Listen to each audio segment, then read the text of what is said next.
না। বন্ধুরা, তোমাদের কাছে চলে এসেছি আবার একটা রেসিপি নিয়ে। তা আজকে আমাদের হেলেঞ্চা শাক নিয়ে এসেছি। তাই হেলেঞ্চা শাকগুলো আমি ভালো করে কেটে ধুয়ে ভালো করে পরিষ্কার করে নিয়েছি।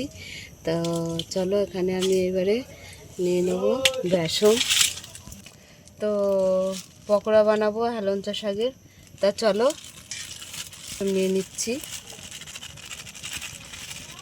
স্বাদ মতো নুন দিয়ে দিলাম, লাল লঙ্কা দিয়ে দিলাম।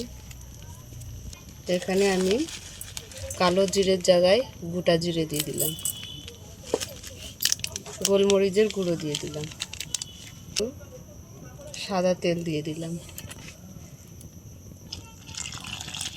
আমাদের উনুনটাও ধরে গেছে। তো ভালো করে আমি বেসনটা ফাটিয়ে নেব। তো বেসনটা এইভাবে আমি ফাটিয়ে নিয়েছি ভালোভাবে। কড়াটাও এদিকে বসিয়ে দিয়েছি, কড়াইতে তেল দিয়ে দিলাম।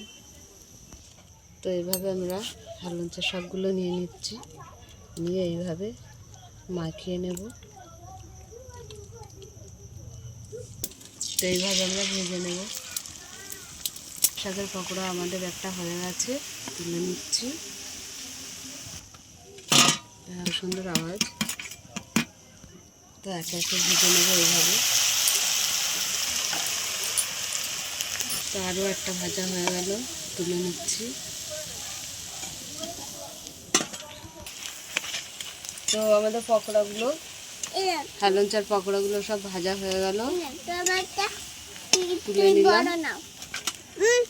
হেলেঞ্চার বড়া হয়ে গেছে, ডান্ডা রাখো।